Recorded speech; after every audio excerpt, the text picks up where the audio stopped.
একজন চা বিক্রেতা যদি পারে, একজন নোবেলম্যান কেন পারল না? এই প্রশ্নটা এখন সামনে আসতেছে। আমি কাউকে ছোট বা বড় করার জন্য আসি নাই, আমি জাস্ট বাস্তবতাটা তুলে ধরার জন্য আসছি। যে দেখেন, বর্তমান সময়ে আমাদের বর্তমান বাংলাদেশের যিনি প্রধান উপদেষ্টা, তিনি হলেন একজন নোবেলম্যান। তিনি নোবেল পাইছেন, শান্তিতে নোবেলম্যান। তারপরে তিনি একজন অর্থনীতিবিদ। এই অর্থনীতিবিদের যুগে এসে দেখতেছি যে আমাদের অর্থনীতির 12টা এবং শান্তিতে নোবেল পাওয়া ব্যক্তির যুগে এসে আমরা দেখতেছি যে শান্তির 13টা।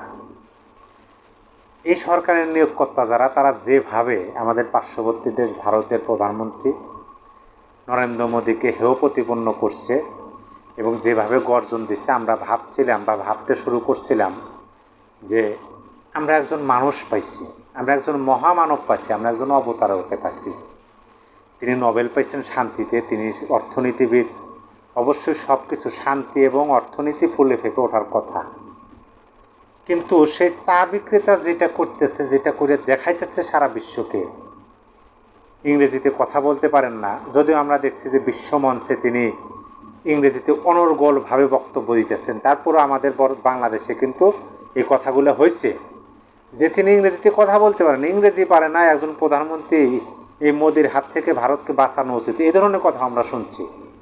সেই মোদি ভারতকে কোথায় নিয়ে যাচ্ছে? মার্কিন প্রেসিডেন্ট ডোনাল্ড ট্রাম্প সারা বিশ্বব্যাপী শুল্ক যুদ্ধ চালাচ্ছে, এটা আমরা সবাই জানি। সেটার হাত থেকে আমাদের বাংলাদেশও রেহাই পায়নি, ভারতও রেহাই পায়নি।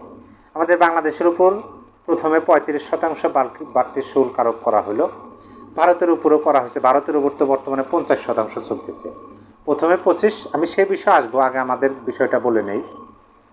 প্রথমে যখন 35% শুল্ক চাপানো হলো, তারপরে বর্তমান সরকারের পক্ষ থেকে ব্যাপক দৌড়ঝাঁপ আমরা দেখলাম। কোনোভাবে যখন কাজ হলো না, তখন কি করা হলো যে যুক্তরাষ্ট্রের কাছ থেকে 25টি বোয়িং বিমান, যেটা কয়েক লক্ষ কোটি টাকা খরচ করে এই বিমান কেনা লাগবে, এরকম একটা চুক্তি করলেন শুধুমাত্র শুল্ক কমানোর জন্য। কেজিতে প্রায় 6 থেকে 7 টাকা বেশি দরে গম কেনার জন্য চুক্তি হলো। কী জন্য? শুল্ক কমানো লাগবে। এগুলা মানে এত কাঠখড় পুরাইয়া দেখেন। অনেকেই বলতে পারেন যে যেভাবেই হোক তিনি অর্থনীতিবিদ, তিনি তো অর্থনীতির ভারসাম্য বজায় রাখার জন্য 25টি বিমান কিনুক আর বেশি টাকা দেয় গম কিনুক, যাই কিনুক, শুল্ক তো কমাইছেন। এখানে একটা কথা আছে যে আমার চাউল কেনার টাকা নাই, কফি শপে যাওয়ার তো আমার দরকার নাই। আমার যদি চাউল কেনার টাকা না থাকে, আমার কফি শপে কেন যাব? সেটা কি বিচার হবে? নিজের প্রতি কি সূক্ষ্ম বিচার? নিজের প্রতি কি নিজেই আমি সুবিচার করতেছি? ওই যে গ্রাম বাংলায় বলে যে ভাত পায় না চা মারায়, এরকম একটা পরিস্থিতি। তারপরে গোপন নাকি চুক্তি হয়েছে। কি চুক্তি হয়েছে আমরা জানি না। একজন সাংবাদিকের কথা শুনলাম, যদিও তিনি বাংলাদেশ সরকারের প্রতিনিধি হিসাবেই গেছেন যুক্তরাষ্ট্রের শুল্ক কমানোর কমিটির সাথে। তিনি বলতেছেন যে বিশ্বের সব রাষ্ট্রই এরকম গোপন চুক্তিতে সই করছেন, এই চুক্তিটা পাশ হওয়ার পরে দুই দেশের সম্মতিতে এটা প্রকাশ করা হবে। এখন আমরা দেখতেছি আমাদের পার্শ্ববর্তী রাষ্ট্র তো সেই গোপন চুক্তির ধারে কাছে যায় না, বরঞ্চ আমাদের পার্শ্ববর্তী রাষ্ট্রের প্রধানমন্ত্রী বলতেছে যুক্তরাষ্ট্রের পণ্য আমরা কম কেনার চেষ্টা করি। যাই হোক, আমাদের এই সরকারের প্রধান উপদেষ্টার উপর ভরসা ছিল, আশা ছিল যে তিনি মহামানব, তিনি সারা বিশ্বে তার গ্রহণযোগ্যতা আছে, পরিচিতি আছে, সুনাম আছে, নোবেলম্যান, অর্থনীতিবিদ। কিন্তু চা বিক্রেতার সাথে তো পারতেছে না। চা বিক্রেতা কী করছে আমি একটু আপনাদেরকে পড়ে শোনাই, শুনলে আপনারাও অবাক হয়ে যাবেন। যখন আমি প্রথমেই বললাম যে একজন চা বিক্রেতা যদি এগুলো পারে, নোবেলম্যান কেন পারবে না? যুক্তরাষ্ট্রের প্রেসিডেন্ট ডোনাল্ড ট্রাম্প ভারতের উপর শুল্ক বৃদ্ধি করার পর দিনই দেশটির প্রধানমন্ত্রী নরেন্দ্র মোদী একটি কড়া বার্তা দিয়েছেন। তিনি বলেছেন, ভারতের কৃষক ও মৎস্যজীবীদের স্বার্থের সঙ্গে কখনো আপোষ করা হবে না। তার জন্য যদি আমাকে ব্যক্তিগতভাবে, ভালো করে খেয়াল করুন, ভারতের প্রধানমন্ত্রী বলতেছে তার জন্য যদি আমাকে ব্যক্তিগতভাবে মূল্য দিতে হয় দেব, এজন্য আমি প্রস্তুত রয়েছি। ওই প্রেসিডেন্ট ডোনাল্ড ট্রাম্পের শুল্ক হুমকির কাছে ভারতের প্রধানমন্ত্রী নত না। মোদি বলেন, কৃষকের স্বার্থই আমাদের সর্বোচ্চ অগ্রাধিকার। ভারত কখনো কৃষক, পশুপালক ও মৎস্যজীবীদের স্বার্থের সঙ্গে আপোষ করবে না। আমি জানি এর জন্য আমাকে ব্যক্তিগতভাবে বড় মূল্য দিতে হবে, কিন্তু আমি প্রস্তুত। দেশের কৃষক, মৎস্যজীবী ও পশুপালকদের স্বার্থে ভারত প্রস্তুত। ট্রাম্পের নতুন শুল্ক কার্যকর হয় কয়েক মিনিট পর তিনি এই বক্তব্য দেন। শুধু তিনি কিন্তু এই বক্তব্য দেন নাই, ভারতের পররাষ্ট্র মন্ত্রণালয় থেকে কিন্তু এই সিদ্ধান্তের কড়া প্রতিবাদ জানানো হয়েছে। ভারতের পররাষ্ট্র মন্ত্রণালয় এই সিদ্ধান্তের কড়া প্রতিবাদ জানিয়ে বলেছে, রাশিয়া থেকে তেল আমদানির বিষয়ে যুক্তরাষ্ট্রের এই অবস্থান একেবারেই অন্যায্য ও অযৌক্তিক। ভারতের অবস্থান স্পষ্ট, আমরা বাজারের পরিস্থিতি অনুযায়ী আমদানি করি এবং 140 কোটি মানুষের জ্বালানি নিরাপত্তা নিশ্চিত করাই আমাদের প্রধান উদ্দেশ্য। দুঃখজনকভাবে যুক্তরাষ্ট্র এমন একটি সিদ্ধান্ত নিয়েছে যা অনেক দেশই নিজেদের স্বার্থে নিচ্ছে। ভারত তার জাতীয় স্বার্থ রক্ষায় প্রয়োজনীয় সব পদক্ষেপ নেবে।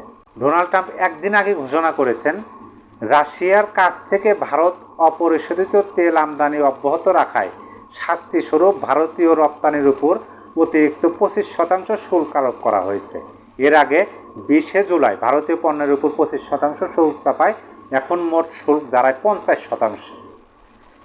মানে এটা তো স্পষ্ট যে এই শুল্ক চাপিয়ে দিয়ে ডোনাল্ড ট্রাম্প চাইতেছে যে তাদের যে আপনার বাণিজ্য ঘাটতি আছে সেটা পূরণের জন্য, এবং ডোনাল্ড ট্রাম্পের যে নির্বাচনী যে অঙ্গীকার সেটা হলো যে যুক্তরাষ্ট্রকে তারা সর্বোচ্চ বেশি প্রাধান্য দেবে এবং যুক্তরাষ্ট্রের অর্থনীতির মোড় তারা ঘুরে দেবে, সেজন্য শুল্ক আরোপ করতেছে।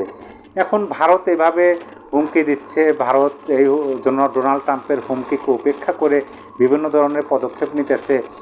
আমরা পার্শ্ববর্তী দেশ হিসেবে সাধুবাদ জানাই, কারণ হচ্ছে যে আমাদের এই এশিয়া মহাদেশে যুক্তরাষ্ট্র দাদাগিরি করবে সেটা আমরা চাই না। যদিও আমি কিছুক্ষণ আগে একটা নিউজ দেখলাম যে ভারত, চীন এবং রাশিয়া নতুনভাবে জোট করতেছে শুধুমাত্র ডোনাল্ড ট্রাম্পকে বোঝানোর জন্য যে তোমার দাদাগিরি এই অঞ্চলে চলবে না।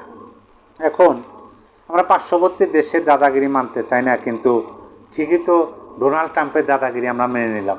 কেন আমরা মেনে নিলাম? আমরা তো বড় বড় কথা বললাম, আমরা বললাম যে তিনি চা বিক্রেতা, তিনি চা বিক্রি করেন, তিনি ইংরেজিতে কথা বলতে পারেন না, তিনি এইটা সেইটা, তিনি ভারতকে অধঃপতনের দিকে নিয়ে যেতেছেন। আর আমাদের দেশে একজন মহাপুরুষ আসছেন, আমাদের দেশে একজন সুপুরুষ মহামানব, তিনি নোবেল প্রাপ্ত, শান্তিতে নোবেল পাইছেন, তারপরে তিনি অর্থনীতিবিদ, অথচ আমাদের শুল্ক কেনার জন্য কয়েক লক্ষ কোটি টাকা খরচ করে বিমান কেনা লাগবো, আমাদের শুল্ক কমানোর জন্য কেজি প্রতি 6-7 টাকা বেশি দিয়ে গম কেনা লাগতেছে। এই হলো পরিস্থিতি। এখন আপনি বলেন যে মানে আমি একটা কথা প্রায়ই বলি, প্রতিটা ভিডিওতে আমি বলি, প্রায় ভিডিওতে বলি যে থুতু এমনভাবে ফেলা উচিত না যে থুতু নিজের শরীরে এসে পড়ে। যেটা পারবো না, যেটা আদৌ সম্ভব না, সেইটা মানে সম্ভব হিসাবে মানে বলা এবং সম্ভব হিসাবে জাতির সামনে তুলে ধরে নিজেদের ক্ষতি করিয়া এটা তো আমি অবশ্যই বলি ক্ষতি। বাংলাদেশের গত বছরে যে বাজেট হয়েছে সেই বাজেটের প্রায় 1/3 টাকা দিয়ে আমাদের বোয়িং বিমান কেনা লাগবে, কী দরকার? এমনকি আমাদের বিমান কর্তৃপক্ষ যে আছেন সংস্থা, সেইটাও জানে না যে বিমান কেনার জন্য এরকম চুক্তি হইতেছে বা হয়েছে। তাহলে ভাবেন, মানে যাই হোক, আমার সম্মান বাঁচানোর জন্য, আমি যেন মহামানব হিসাবেই থাকতে পারি, এইটা দেখানোর জন্য আমি লক্ষ লক্ষ কোটি টাকা দিয়ে আমি বিমান কিনবো, আমি কেজি প্রতি 6-7 টাকা বেশি দিয়ে আমি গম কিনবো, কিন্তু আমি শুল্ক কমাইয়া আমি জাতির সামনে দেখবো, দেখো আমি শুল্ক কমালাম, আমি কত বড় মহামানব।